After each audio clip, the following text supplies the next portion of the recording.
Em nome do Pai, e do Filho, e do Espírito Santo. Amém.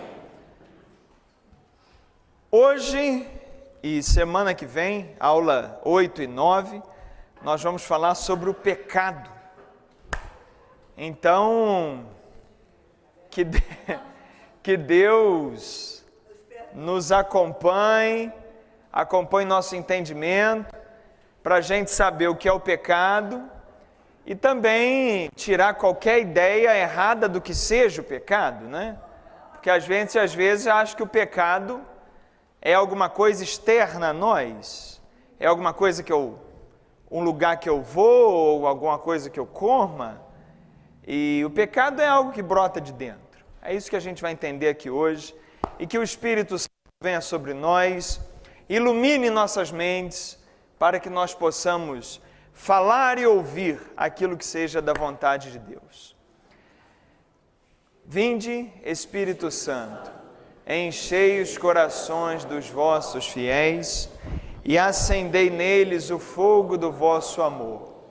Enviai o vosso Espírito e tudo será criado e renovareis a face da terra. Oremos, ó Deus, que instruístes os corações dos vossos fiéis, com a luz do Espírito Santo, fazei que apreciemos retamente todas as coisas, segundo o mesmo Espírito, e gozemos sempre da sua consolação, por Cristo nosso Senhor. Amém. Nós estamos reunidos em nome do Pai, e do Filho, e do Espírito Santo. Amém. Sentemo-nos. Gênesis capítulo 2, versículo 9. Gênesis 2, 9, que nós lemos semana passada, mas não demos importância a esse versículo como vamos dar hoje. Bom, hoje é dia 1º de abril, dia da mentira. A primeira aula desse curso, a aula número 1, foi sobre a maior mentira de todos os tempos. E a maior mentira de todos os tempos é o pecado. E hoje, no dia da mentira, a gente vai falar do pecado de novo. Eu só recomendo a vocês que olhem lá a aula número 1, assistam de novo. É até uma aula que o som não ficou agradável, não ficou profissional, mas tá audível, você ouve bem. Então, assista a aula número 1 de novo, se você não assistiu, porque eu falei do pecado lá, eu dei algumas orientações sobre o que é pecado, que eu não vou repetir hoje. Então, assista a aula número 1 lá, só entrar lá no link. Eu estou postando um link que você abre todas as aulas, não é isso?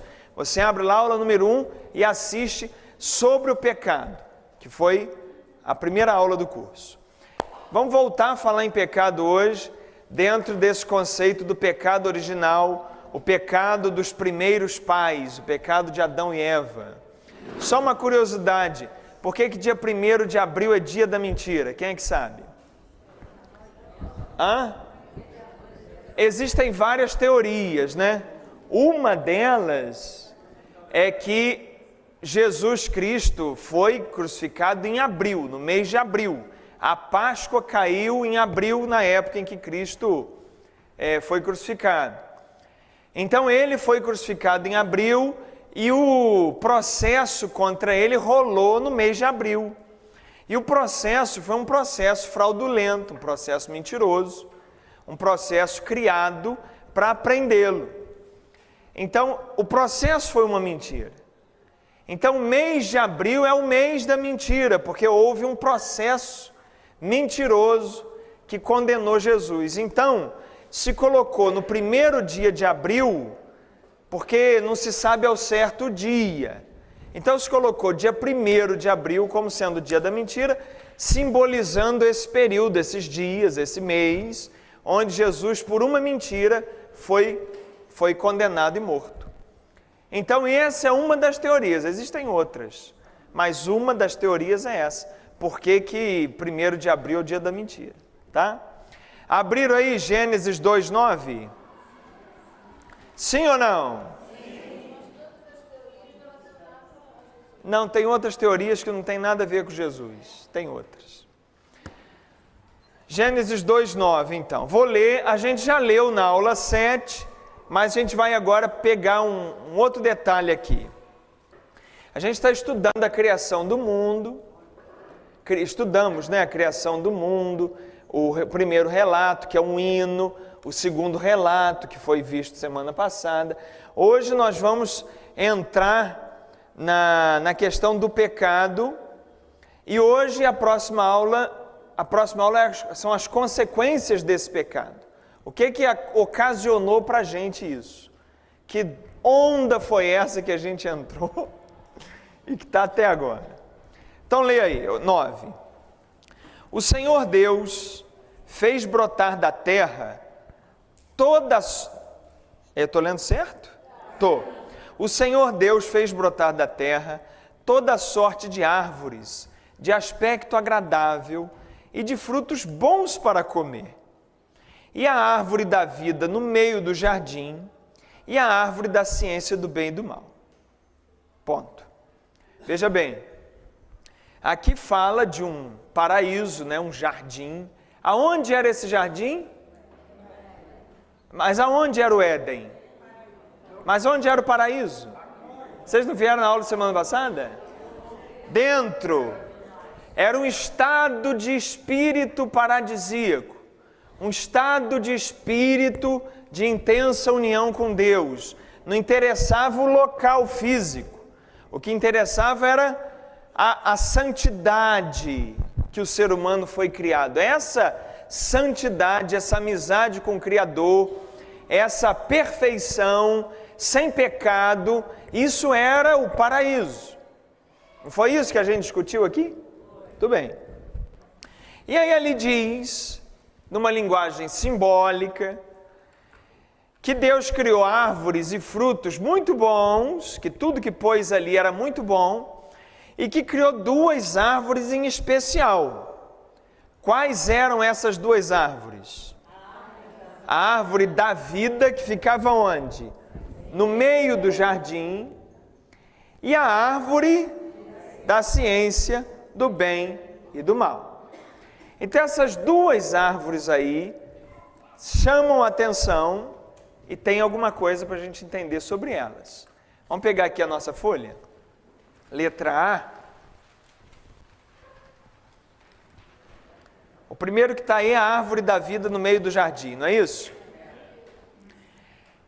Em estado paradisíaco, veja que eu estou dizendo em estado paradisíaco, é um estado de alma, de espírito, não era um local, né? Em estado paradisíaco, o ser humano não conhece a morte. A árvore da vida é o símbolo da entrega da vida constantemente renovada ao ser humano. A árvore da vida é a amizade íntima com Deus. Então o que era essa árvore da vida no meio do jardim?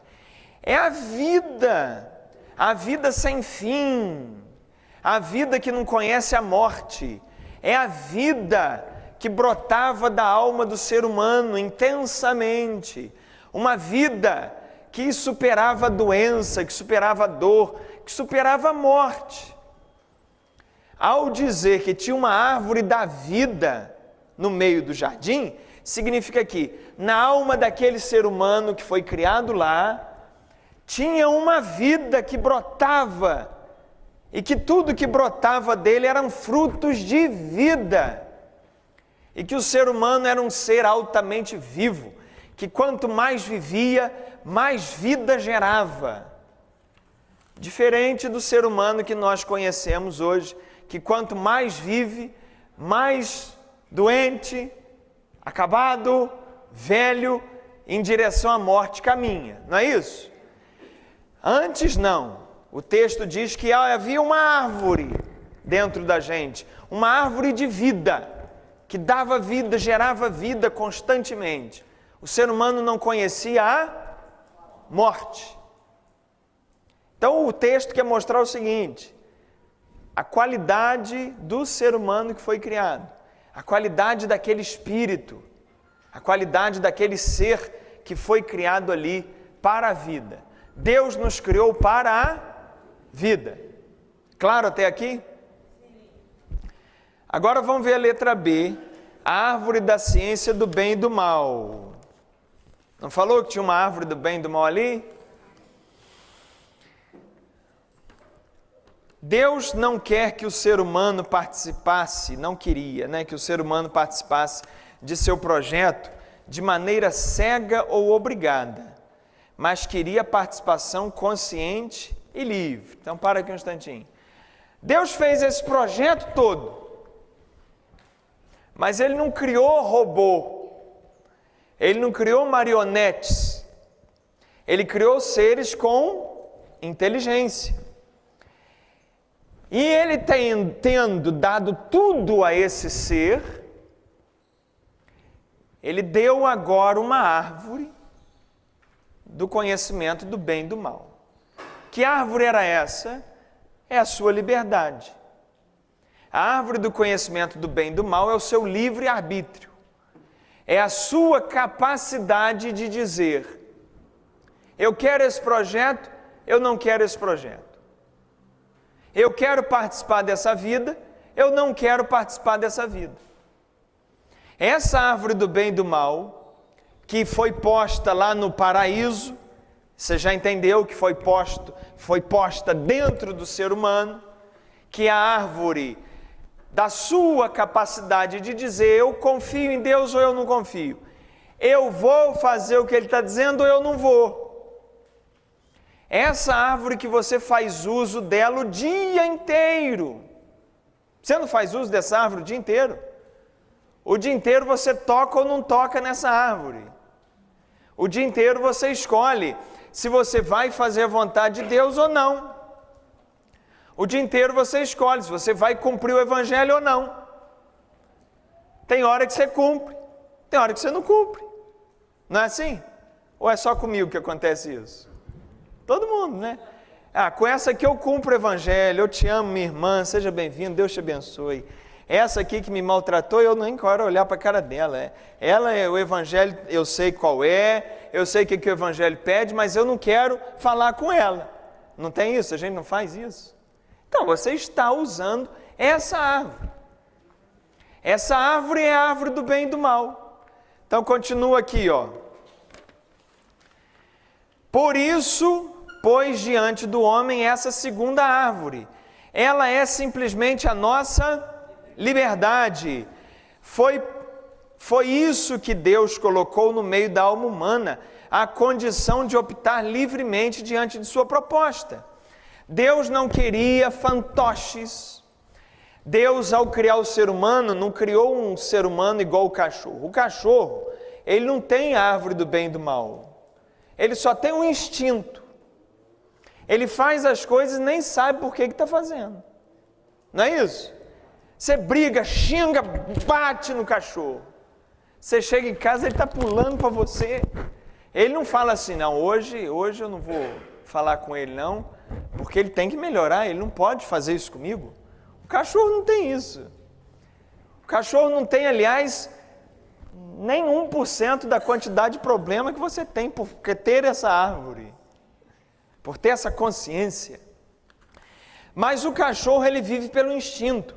Se ele vai e mata um bicho, ele não pecou e nem deixou de pecar. Não há julgamento moral nem ético para o cachorro. Ele vive segundo o instinto dele.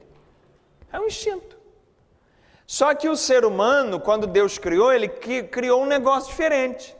Ele criou alguém que era a imagem e semelhança dele. Ou seja, com capacidade de pensar. E todo mundo que tem capacidade de pensar, tem que ter capacidade de decidir. Então Deus colocou a árvore do bem e do mal, que foi a sua capacidade de decidir. E tem hora que nós usamos essa capacidade de decidir muito mal, quando a gente escolhe decidir contra o projeto de Deus. E tem hora que a gente usa mal também, quando a gente resolve não decidir nada. Quando a gente diz assim, ai, Deus vai me iluminar, Deus vai me iluminar, Deus vai me iluminar. Mas e você? Você está pensando o quê? Você está querendo o quê? Você está construindo o quê para você? Não é só Deus iluminar, Ele já iluminou, já te deu inteligência, já te deu a árvore da vida para você fazer suas escolhas. Faça-as. Se você olhar no Evangelho, Jesus, quando tem que tomar decisões, quando tem que sair de uma cidade para outra, quando tem que ter uma reunião com seus apóstolos, uma conversa mais séria com o outro, você não vê Jesus o tempo todo, Senhor, me ilumina, Senhor, me mostra o caminho, Senhor, me diga o que fazer. Não, ele vai pelo que ele vai vivendo, pela inteligência dele.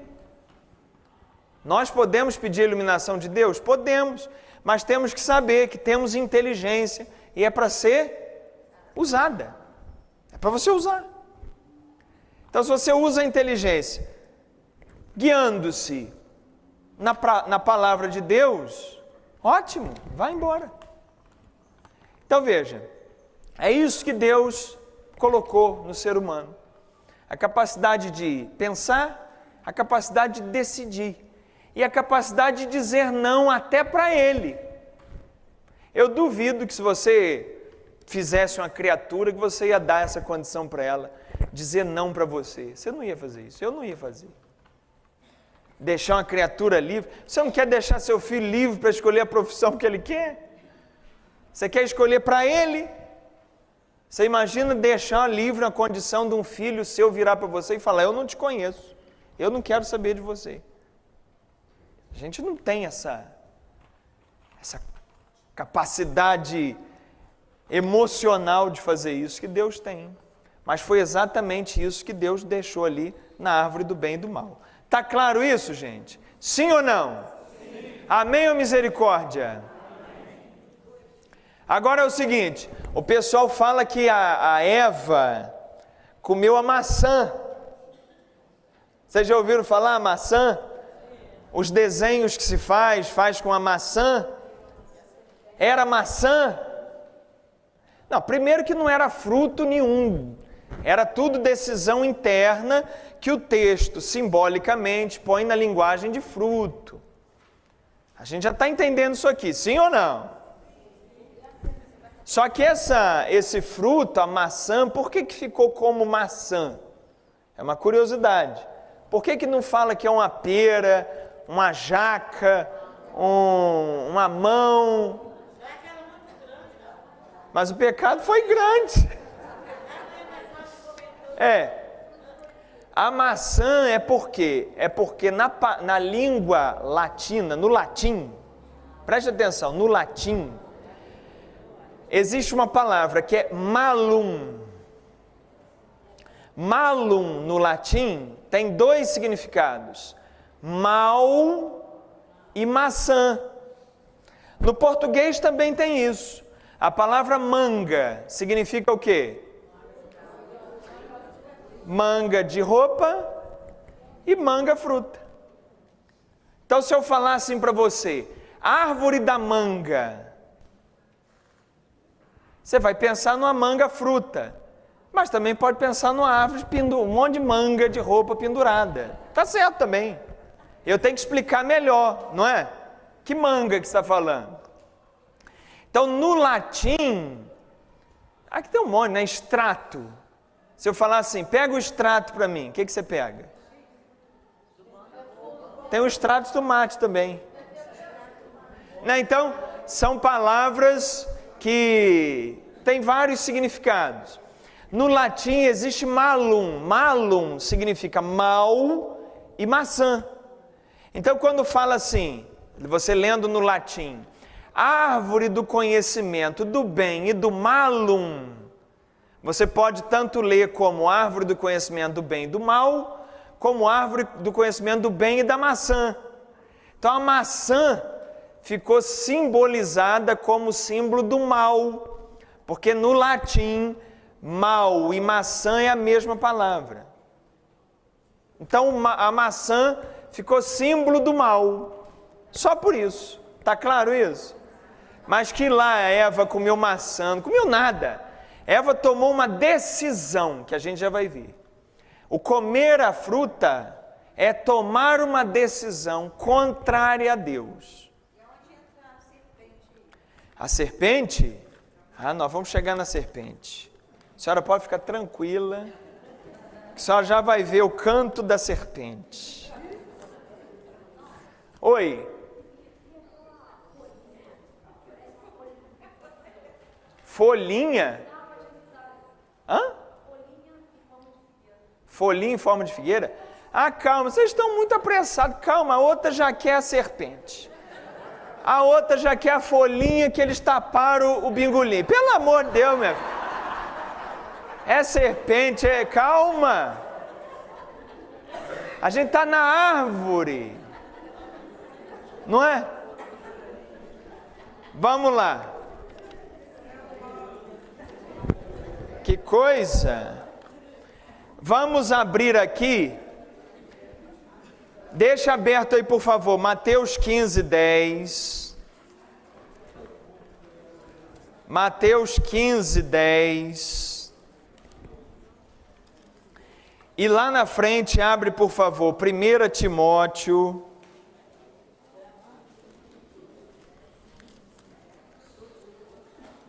Quatro, de 1 a 6.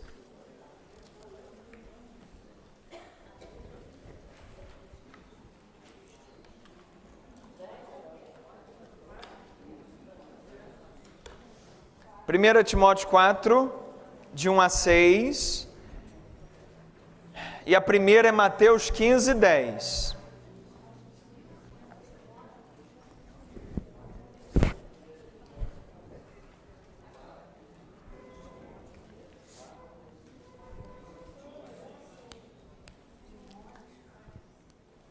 Esse Mateus 15, a gente já leu aqui, na aula número 2, como ler o Antigo Testamento sem enlouquecer.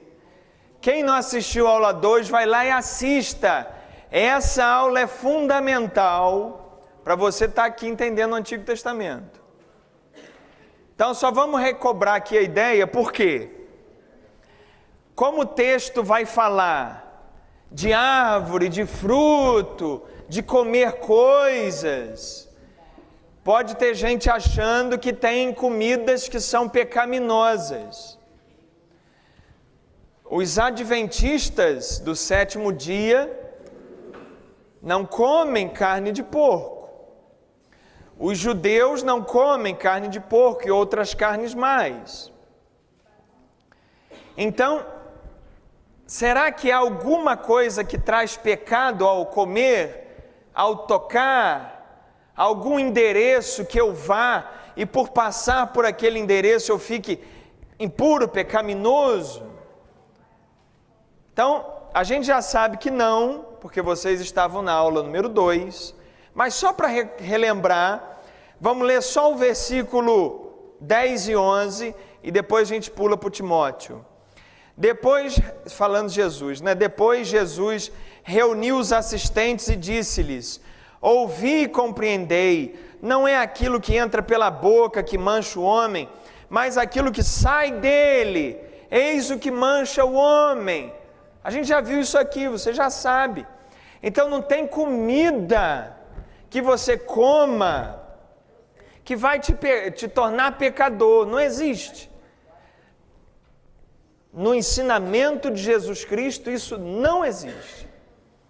Então, essa fruta que a gente vê que a Eva vai comer daqui a pouquinho ali, não é a fruta que é o pecado, comer aquela fruta, mas é o que brota onde? No coração dela, porque assim como o paraíso era dentro, o fruto também era dentro. É uma atitude interna. Vamos só ler aqui que é muito interessante, 1 Timóteo 4, de 1 a 6. Aqui é Paulo que vai falar mais tarde, Cristo já foi embora, Paulo está ensinando aqui a comunidade, olha o que ele vai dizer. O Espírito diz expressamente que nos tempos vindouros Alguns vão se afastar da fé, dando ouvidos a espíritos embusteiros e a doutrinas diabólicas, de hipócritas e impostores, que, marcados na própria consciência com o ferrete da infâmia, proíbem o casamento, assim como o uso de alimentos que Deus criou. Pode parar aqui. Paulo está chamando a atenção que vai chegar um momento em que pessoas longe do Evangelho vão começar a pregar coisas, por exemplo, vão pregar coisas como, por exemplo, a proibição do casamento. De que Paulo estava falando? Paulo não estava falando do celibato, daquele que não se casa para uma obra de Deus, como é o caso dos padres, como é o caso dele, Paulo. Paulo não se casou mas ele estava falando de pessoas já naquela época que diziam que qualquer contato físico era pecaminoso. Havia um grupo de cristãos, já na época de Paulo, 2000 anos atrás, dizendo que qualquer contato físico é pecaminoso. Então, um homem, uma mulher, por exemplo, que tem uma relação sexual, eles estão em pecado, eles não deveriam ter relação nenhuma. Então, proíbe-se o casamento, não com um espírito de serviço a Deus, de entrega total a uma missão, mas proíbe-se um casamento porque é pecaminoso o outro ser humano. Então, essas ideias, você pensa assim, isso é uma maior besteira, mas tem muita gente que pensa essas coisas até hoje, né? É onde há religiões aí, onde se prega que um casal só pode ter relação sexual se tiver um lençol no meio deles com um buraco. É verdade. Igrejas aqui ao redor de vocês, tem muitos que vivem esse tipo de prática. Quanto menos contato físico, é melhor. Porque pensam que o pecado está ali. E nós vamos ver mais adiante se o pecado de Adão e Eva foi sexo, porque há essa ideia também. Então Paulo diz, isso é contra o Evangelho. Gente que pensa isso. Também é contra o Evangelho quem proíbe comer qualquer comida. Ele não falou aqui? Proíbe o casamento, assim como o uso de alimentos. Porque não está nada nessas coisas. O pecado não está no sexo. O pecado não está no alimento. O pecado não está em algum lugar. A árvore do conhecimento do bem e do mal está onde? Dentro. Então eu posso fazer um jejum na sexta-feira santa e posso estar desagradando a Deus, porque o objetivo do meu jejum não é um encontro de amoroso com Deus, mas é mostrar para os outros o quanto eu sou o cristão. Então não é o jejum, eu posso comer carne na sexta-feira santa? Depende, tem gente que não come carne vermelha, mas come uma bacalhoada, cheia de batata, cheia de bacalhau, uma maravilha. Cadê o espírito penitencial? Qual que foi? Qual é o espírito de hoje eu vou comer menos para eu me dedicar mais ao espírito? Eu vou alimentar menos o corpo, eu vou excitar menos o corpo com comida para eu ficar mais excitado no espírito. Se eu, ao invés de comer carne vermelha, eu como essa bacalhoada deliciosa com arroz, qual é o espírito de penitência que eu fiz? Me conta qual foi. Nenhum. Penitência, eu sempre digo o seguinte, penitência diante do abacalhoado é você comer um punhado de carne moída. Aí você faz penitência, é ou não é? Você tem uma bacalhoada, você fala assim, não, por penitência eu não vou comer, eu vou comer a carne moída. Você está muito mais dentro da ideia da penitência do que quem não come carne moída, mas faz um banquetaço. Tá claro isso, gente? Casal católico pode ir a motel?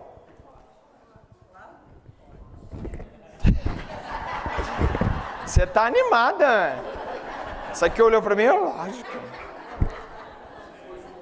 Ah, se for junto com quem?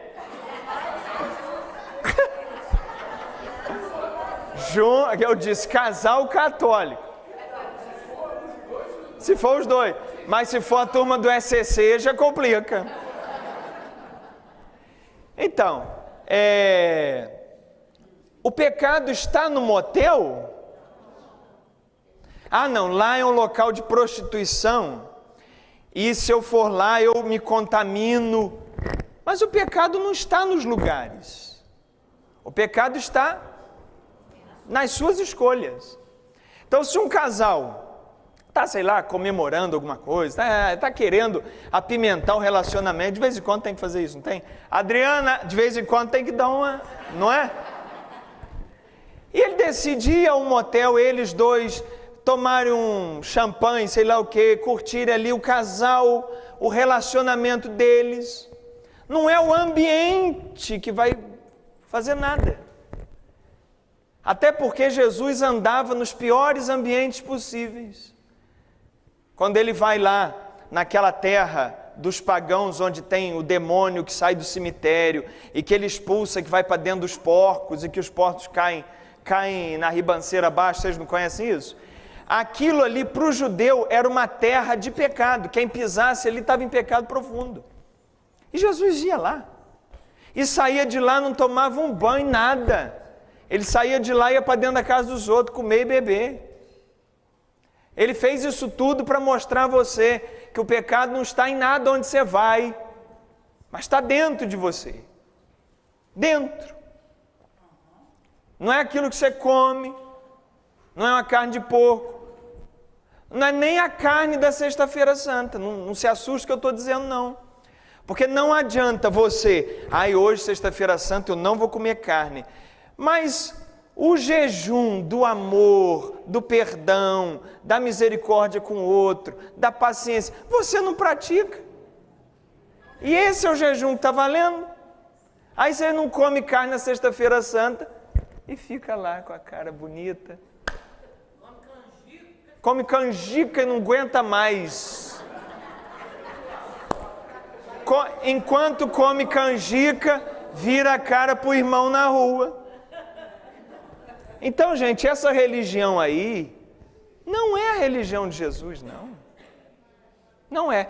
Eu já vou deixar você falar. Eu estou falando para ninguém mais fazer o jejum de carne? Não. O jejum de carne é bom, é válido, desde que seja acompanhado de uma vida com sentido com o Evangelho. Senão você é apenas um pagãozinho que não come carne, porque carne naquele dia é pecado. Acha que o problema é a carne. Tá claro, gente?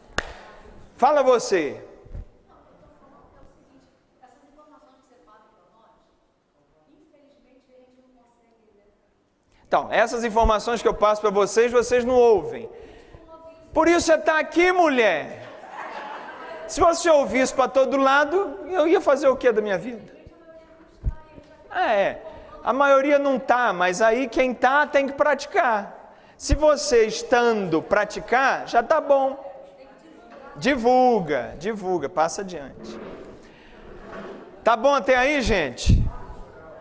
Agora vamos lá no Gênesis 2.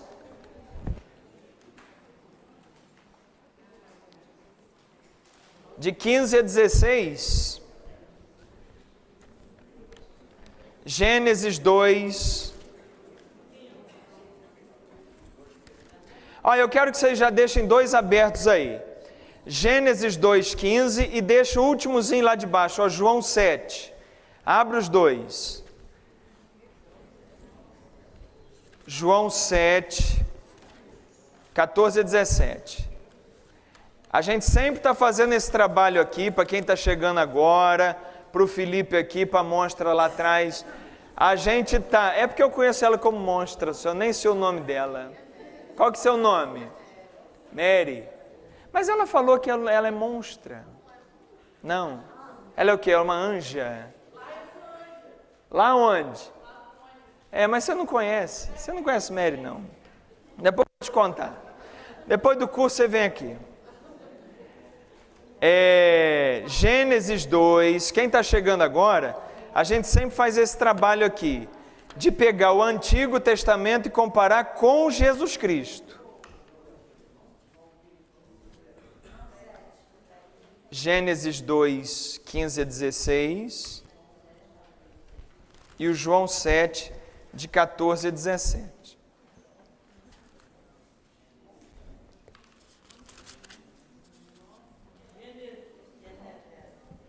Não é Genésio não, minha filha, é Gênesis.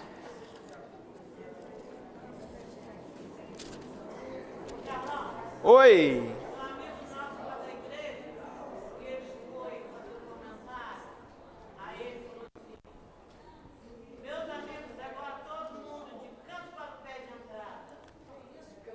De canto para o pé de entrada. Trocou.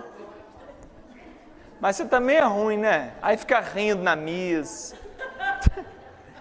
Todo mundo de canto para o pé de entrada.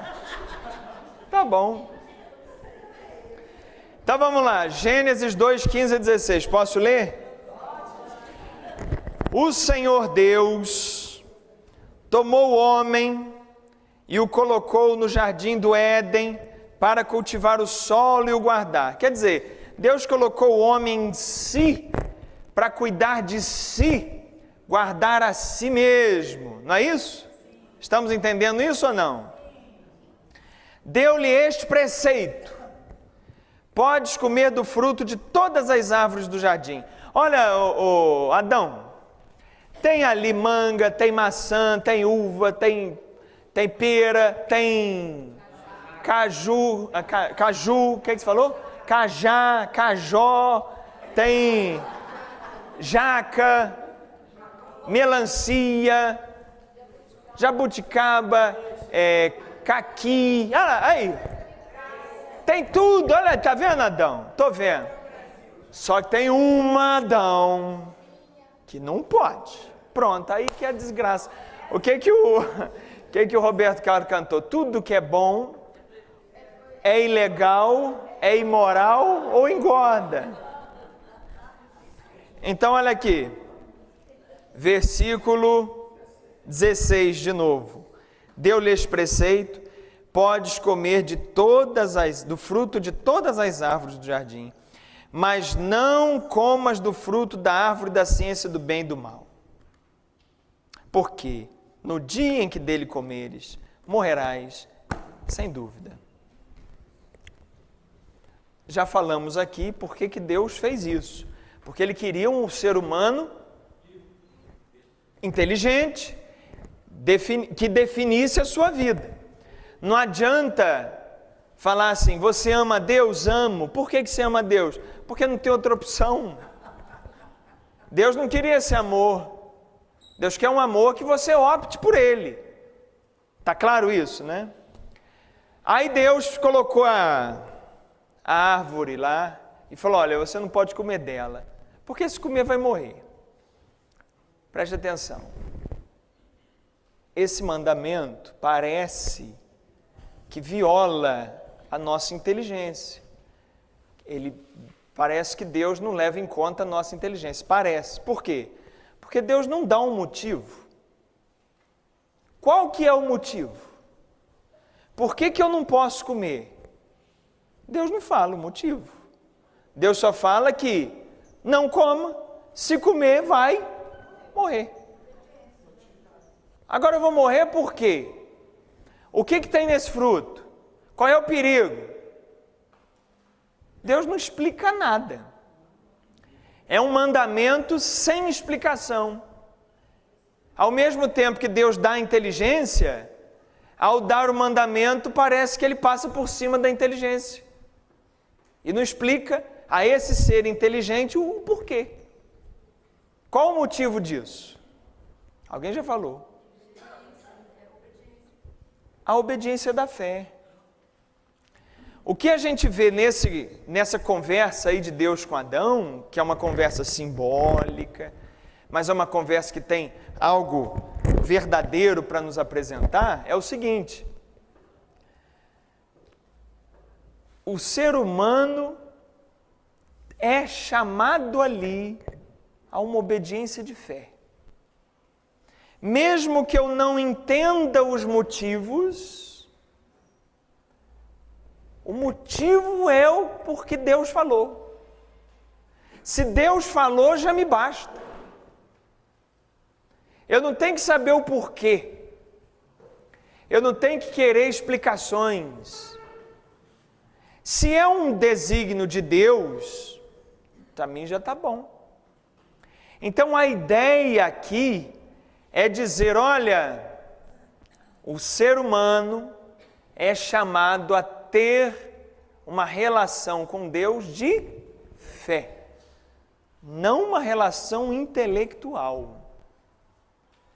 Relação intelectual você tem com as pessoas, com os seus estudos, com sua profissão, com o mundo. Mas a relação com Deus supera a inteligência, supera o raciocínio lógico. Aqui está mostrando o primeiro sinal de um chamado de fé.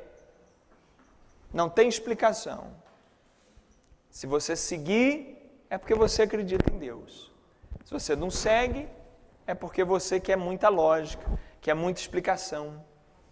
E tem muita gente que não consegue viver a fé, experimentar a fé, porque quer muita explicação, quer muita lógica, quer muita razão. Então, se você não me explicar aqui, eu não creio. Se você não mostrar aqui, eu não entendo. Se você não provar para mim, não adianta. Essas conversas não rolam com relação a Deus. Essas conversas rolam com relação a qualquer coisa. Mas com relação a Deus, nós somos chamados a uma fé. Veja que ele fez um homem inteligente, um homem dotado com um paraíso dentro dele, mas ao mesmo tempo ele quer uma relação que supere tudo isso.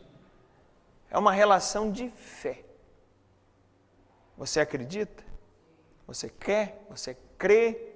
Então vem. Então, só vai experimentar a fé quem desejar pela fé. Por isso é que você não deve se envolver na sua vida com debates sobre a fé. A pessoa de outra religião, ou a pessoa que não está entendendo o que você já entendeu, começa a falar prova, me explica, me mostra onde está isso, onde está aquilo. Eu te pergunto, para quem já fez isso, quantos você conseguiu convencer fazendo isso? Não convence. Porque a relação com Deus, ela extrapola a nossa capacidade cognitiva, a nossa capacidade de inteligência. A fé é isso aí. É Deus falou, cumpre-se. Não interessa o porquê. Veja que Deus não dá porquê nenhum. E Jesus vai dizer isso no Evangelho. Abriram aí? João 7,14.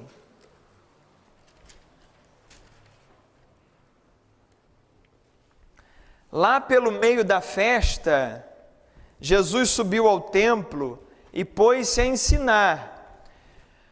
Os judeus se admiravam e diziam: este homem não fez estudos, esse homem não fez faculdade, esse homem não foi nem no IFAP. De onde lhe vem, pois, este conhecimento das Escrituras? Respondeu-lhe Jesus: a minha doutrina não é minha, mas daquele que me enviou. Se alguém quiser cumprir a vontade de Deus, distinguirá se a minha doutrina é de Deus ou se falo por mim. Preste atenção.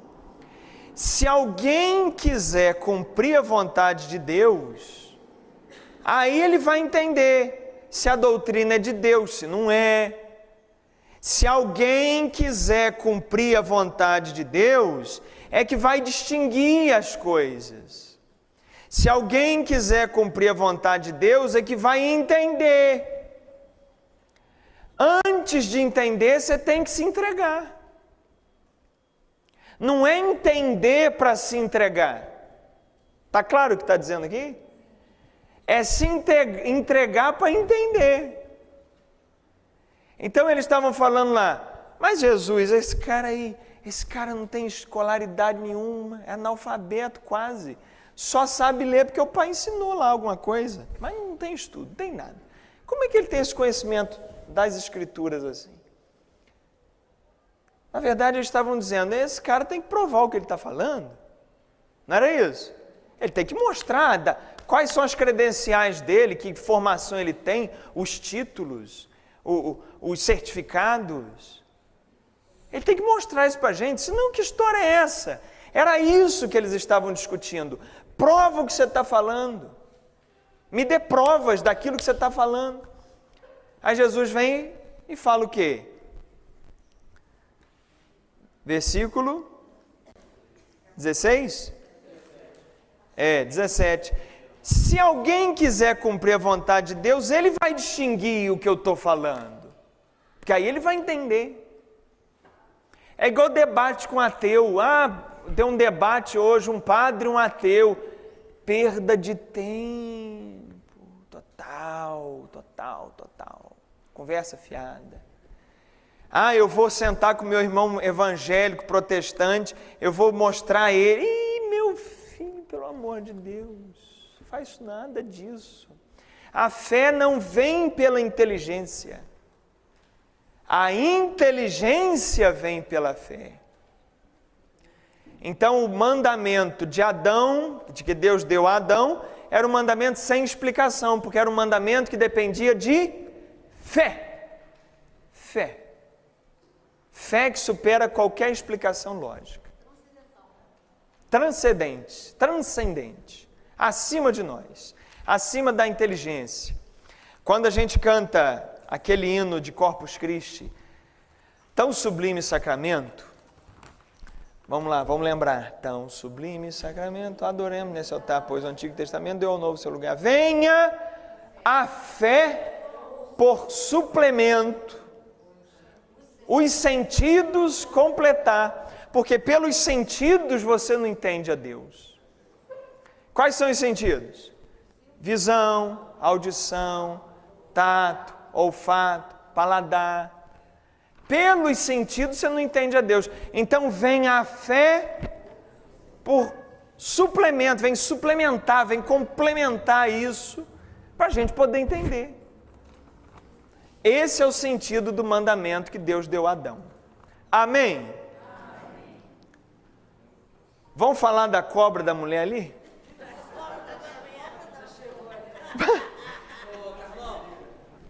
Pergunta, mas só um instantinho, vai abrindo aí Gênesis 3, de 1 a 6. Fala, Gabriel.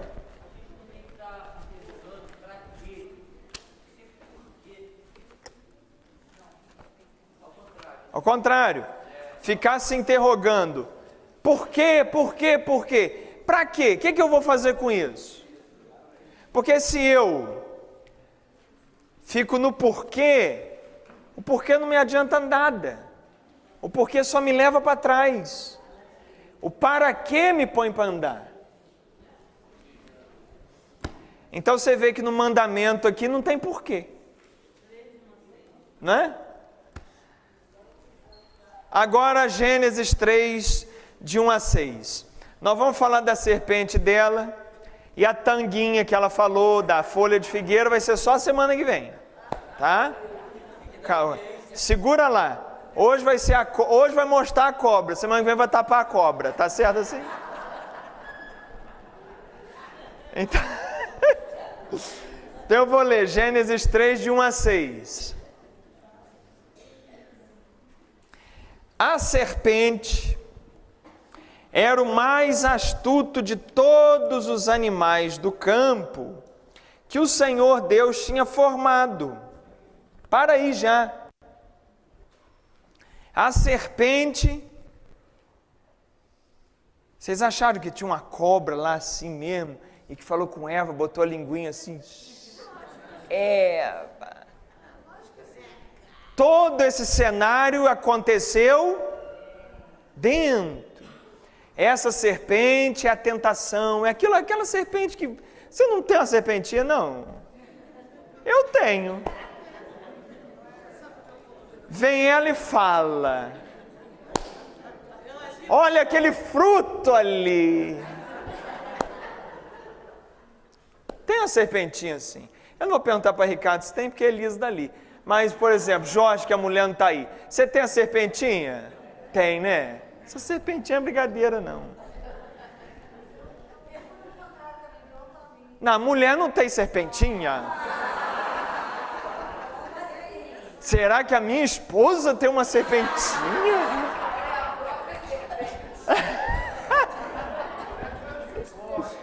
Hein? Depois eu quero saber isso.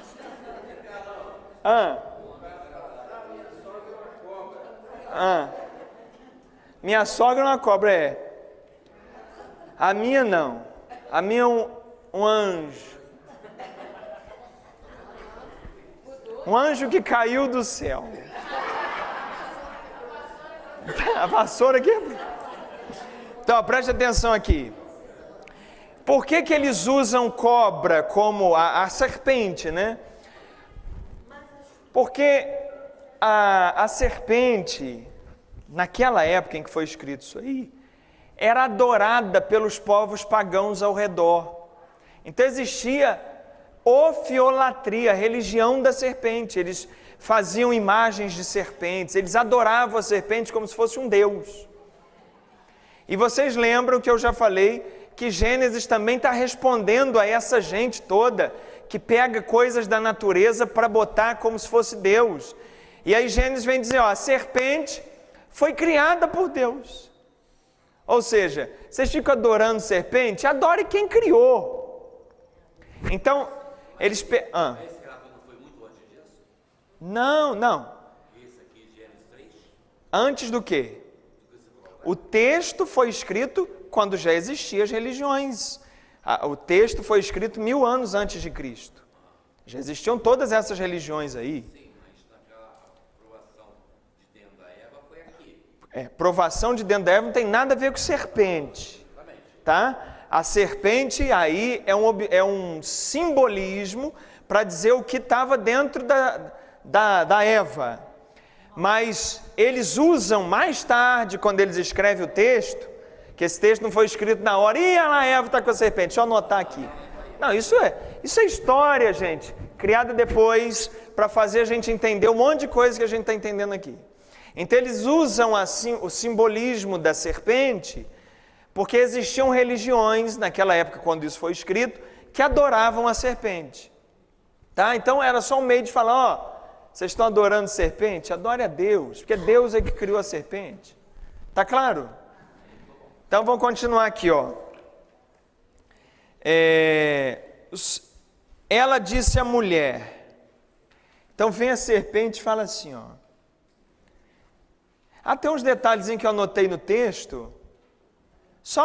Eu vou comentar, não precisa nem ler. Só falando ainda da serpente, porque a serpente também, ela tem aquela astúcia, ela chega que ninguém percebe, ela é enganadora, não é? E ela tem a língua divididinha assim, a língua da serpente não é divididinha. Isso também pegaram como um simbolismo, quer dizer, aquela língua dúbia, que você não está sabendo se está falando a verdade ou não, uma língua dividida, uma língua que engana, significa tudo isso. Por isso eles pegaram a serpente como imagem. Agora o bichinho, a serpente, tem nada de demoníaco, tem nada de nada. O bicho em si não. Você pode não gostar, pode ter medo, mas achar que é o demônio não tem nada a ver. É apenas um simbolismo. Tá claro, gente? Lá, hein? Não vai exorcizar a cobra, não. Pega aí. Ela disse à mulher: é verdade que Deus vos proibiu de comer o fruto de toda a árvore do jardim? Aqui, ó, por isso que eles pegaram a serpente, porque a língua dúbia, a linguagem enganadora. Veja o que a serpente fala aqui com a mulher. É verdade que Deus vos proibiu de comer de toda a árvore do jardim? Foi isso que Deus tinha feito? Não, Deus falou o contrário. Você pode comer de tudo, menos dessa. Ou seja, transferindo para a linguagem interna, você pode fazer tudo o que você quiser na vida, mas faça tudo de acordo com Deus.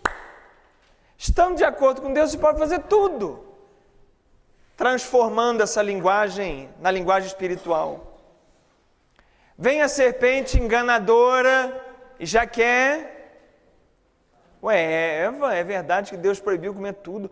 Quer dizer, dá a impressão que Deus é um cara mau, que põe a gente no meio de tanta coisa e tudo proíbe. É a religião da proibição. Existem essas religiões. Existem católicos que vivem essa religião, onde tudo é proibido, onde tudo é pecado, onde tudo é contaminado. E não é nada disso, é apenas uma coisa. Aí a Eva responde assim, versículo 2. A mulher respondeu-lhe: podemos comer do fruto das árvores do jardim, mas do fruto da árvore que está no meio do jardim, Deus disse. Eva estava consciente, não é? Ela não caiu no engano da primeira vez. Quer dizer, ela respondeu certinho. Deus disse: vós não comereis dele, nem o tocareis, para que não morrais. Para que? Por que a serpente tentou a mulher e não o homem? Agora eu quero ver. A mulher mais curiosa? Também acho. Mais o quê? A mulher já espalha para todo mundo. A mulher vai te dar um tapaço na cabeça. Fofoca? Homem é fofoqueiro? Denise, você faz fofoca? Nem eu.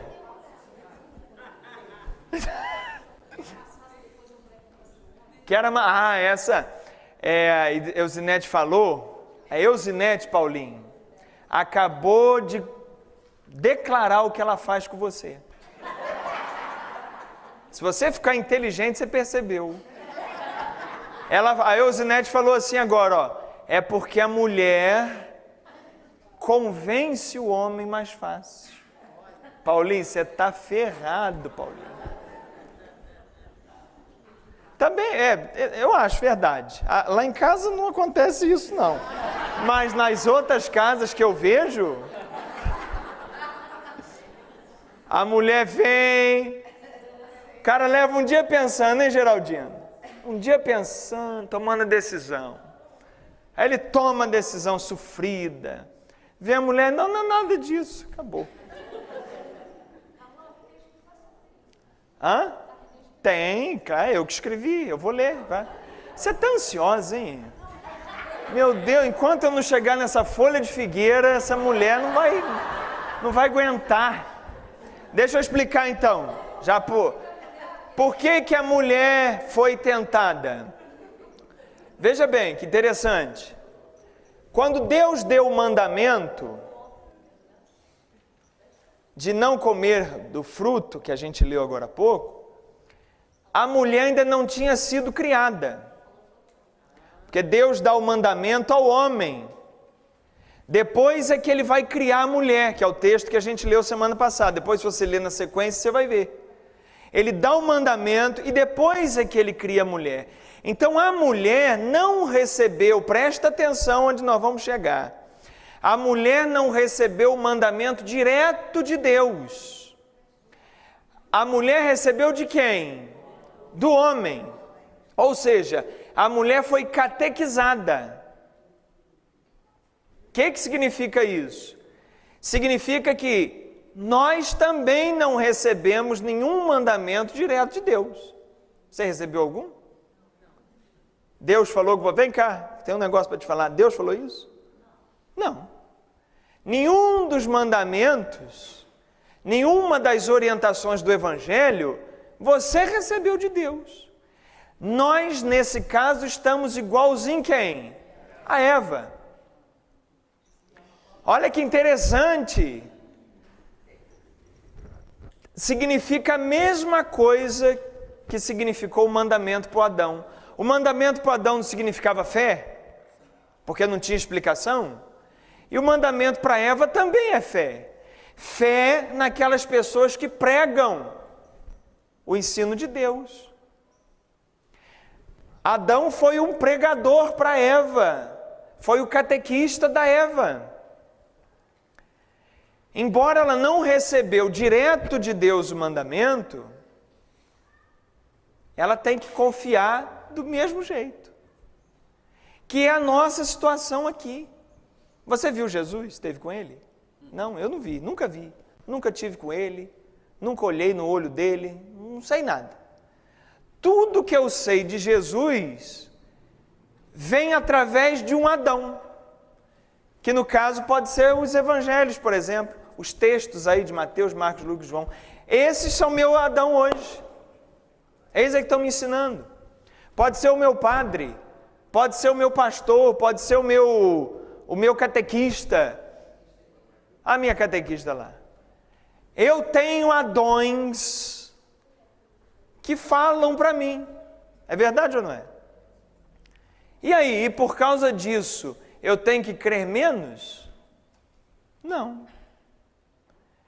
Então aqui é muito interessante essa dinâmica, você perceber que a serpente vai tentar Eva, não Adão. Adão recebeu direto de Deus, ele ouviu. Mas ela vai tentar a quem não ouviu diretamente, ou seja, vai tentar todos nós. Porque nenhum de nós ouviu de Deus. Sempre foi através de alguém. E também somos chamados à fé do mesmo jeito. Fé que supera a inteligência, que supera a lógica. Se quer entender, o que Jesus Cristo diz? Faça. Se quer entender, faça. Não tem outro jeito. Tá satisfeito aí? Tá? Fala você. Adão e Eva simboliza todos nós. Mas tem um detalhe. Houve de fato um primeiro casal. Em algum momento a humanidade apareceu, não foi ou não foi? Em algum momento apareceu. E esses dois, que foram os primeiros, que foram criados nessa condição, não guardaram a fé. O que eles fizeram exatamente eu não sei. O texto mostra que aconteceu alguma coisa. O texto mostra simbólico. Mas aconteceu alguma coisa. Você não percebe que aconteceu alguma coisa? Você não percebe que você é chamado a uma felicidade que você não encontra? Você não percebe que você é chamado a uma alegria que você não encontra? Uma paz que você não encontra? Uma justiça que você não encontra? Você não tem a impressão de que está desligado de alguma coisa? Então, houve um primeiro casal, e esse primeiro casal não guardou a fé. E que desencadeou tudo que a gente está vendo aí, e que é a aula de semana que vem. O que desencadeou esse não guardar a fé do primeiro casal? Mas vamos continuar aqui.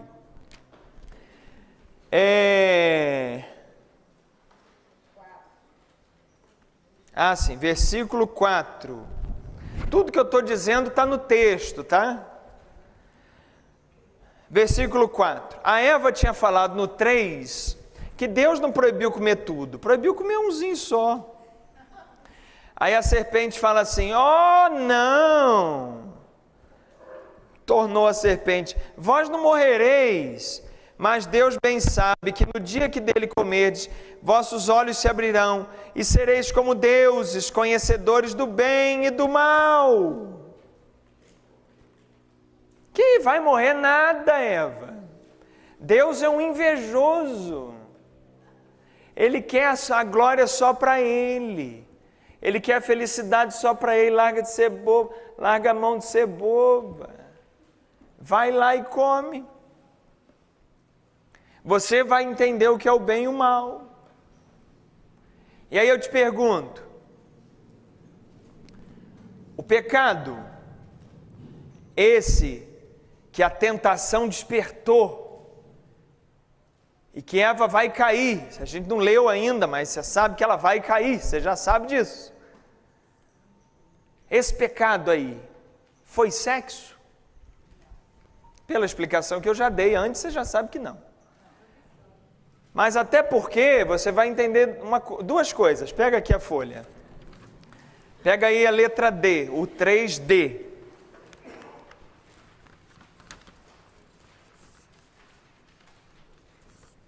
Foi sexo? A resposta é categórica, não foi o sexo. Gênesis 2, 15 a 17. Vamos abrir aí? Que a gente já leu agora mesmo, vamos ler de novo. Está até aberto já o meu. Gênesis 2, de 15 a 17. O Senhor Deus formou o homem e o colocou no jardim do Éden para cultivar o solo e o guardar. E deu o preceito, não pode comer do fruto, pode comer de todos os frutos das árvores do jardim, mas não coma do fruto da árvore do bem e do mal. Veja, quando Deus diz isso, tinha mulher? Não, ainda a mulher não tinha sido criada. Então, óbvio que o texto não está falando de sexo, porque como é que Deus ia proibir uma coisa que nem podia ainda? Mas o que é sexo, meu Deus? Eu não sei. Então, não tem nada a ver com sexo. E quando Deus fala, lá no primeiro relato que a gente leu, que é aquele hino, quando Deus criou homem e mulher, o que ele fala? Sede fecundos, enchei a terra. A única maneira. Tem outra, Gabriel? Tem por inseminação, né? Mas naquela época não tinha isso, não. Naquela época era... Não é? Não tinha conversa. Não lembra Abraão? Abraão não tinha negócio de pecado com ele, não. Pegou todo mundo, meu filho. Você cuidado com o velho. Então, olha lá. Aí pega o 2:24 aqui, ó, capítulo 2, 24. Depois ele cria a mulher, e antes ainda do pecado aqui, o que acontece? Por isso o homem deixa seu pai e sua mãe para se unir à sua mulher. Unir como? Casamento. E o que se faz num casamento? Uma das coisas. Uma das poucas coisas. Me disseram essa semana, quem está para casar e não casou ainda? Levanta a mão. Ninguém? Todo mundo já casou? Vocês estão enrolados mesmo. Me disseram essa semana que casamento, vê se você concorda com isso, é igual comprar casa com piscina. É um investimento alto demais para você entrar tão pouco.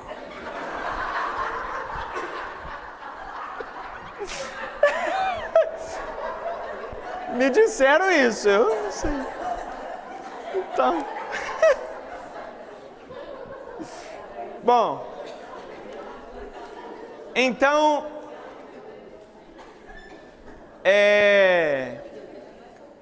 Pega aí o Gênesis 3:5. Pega Gênesis 3:5. Mas Deus bem sabe que no dia em que dele comerdes, vossos olhos se abrirão e sereis como deuses. Será que o pecado então não foi sexo, mas o pecado foi querer ser como Deus? Sim ou não? Sim, sim ou não? Sim. Abre aí, cambada de gente que não leu o Evangelho, Mateus 5:48.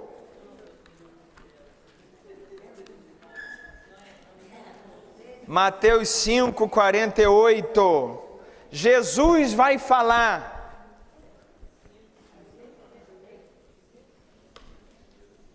Mateus 5:48.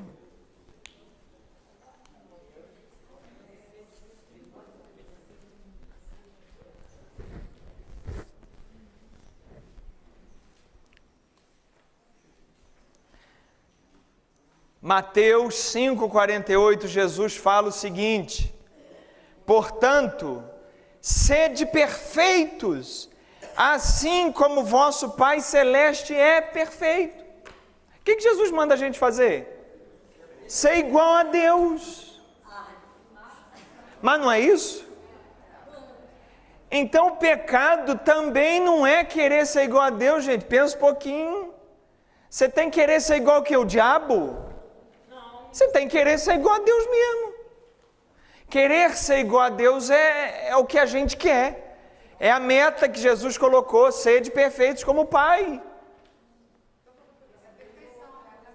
Preste atenção, vamos entender.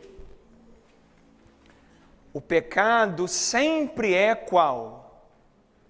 Querer ser igual a Deus sem depender de Deus. Esse é o pecado. Querer ser igual a Deus é o que você tem que querer. Mas querer ser igual a Deus, o que é querer ser igual a Deus? Querer ser feliz, querer ser realizado, querer ser completo, querer ser uma pessoa segura, querer ser igual a Deus, sem trilhar os caminhos de Deus, eis o pecado. Aí eu peço de novo para você assistir a aula número 1. Todas as vezes que eu quero ser feliz e busco essa felicidade, eu estou querendo ser igual a quem? A Deus, porque Deus é eu, sumamente feliz. Mas toda vez que eu busco ser feliz, buscando a felicidade em caminhos diferentes do que Deus deixou, aí eu estou pecando. Eu estou querendo ser igual a Deus, sem seguir os caminhos de Deus. Como é que eu posso querer ser feliz sem seguir a Deus? Eu posso ser feliz, querer ser feliz, aceitando propina, sendo corrupto, porque aí eu vou ter mais dinheiro e vou ficar mais feliz por isso. Não é isso que se pensa? Então preste atenção, querer ser igual a Deus não é pecado, ponto. Querer ser igual a Deus sem depender de Deus é o pecado. O que aconteceu com a Eva, que a gente vai continuar semana que vem, é que ela quis ser igual a Deus, porque o chamado do ser humano é esse mesmo, imagem e semelhança. Querer ser igual a Deus é o chamado do ser humano, mas ela quis fazer isso dizendo, não, Deus é mentiroso, eu não vou seguir o que Ele fala, eu vou arrumar um jeito mais rápido de ser igual a Deus. Está claro isso? Eu vou arrumar um atalho. O caminho que Deus me deixou é muito difícil. Mas eu tenho um jeito mais fácil para ser feliz. É uma pessoa que é corrupta, fala isso. Uma pessoa que trai alguém, fala isso. Uma pessoa que guarda o ódio, fala isso. Uma pessoa que guarda o ódio, fala assim, ó. O caminho de Deus é o perdão.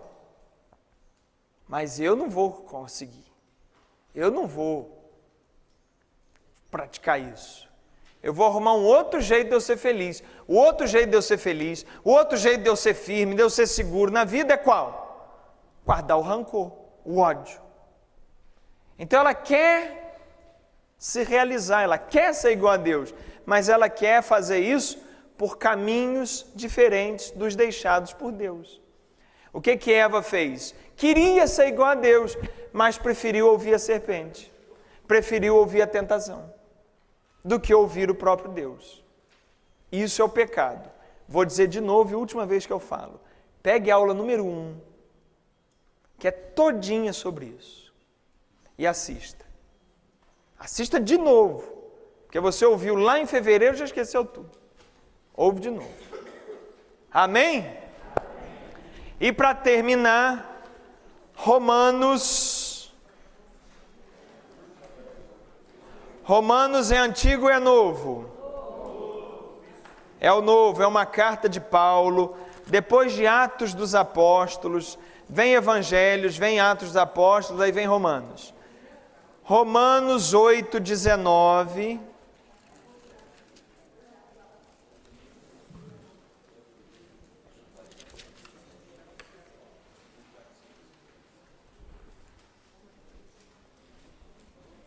Romanos 8:19.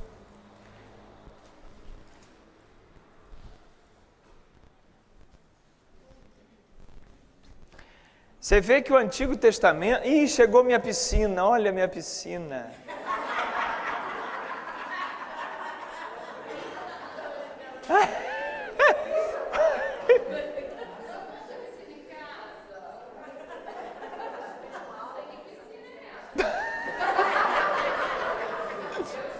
Palmas para a Adriana que retornou. Bate palma, minha mulher, rapaz.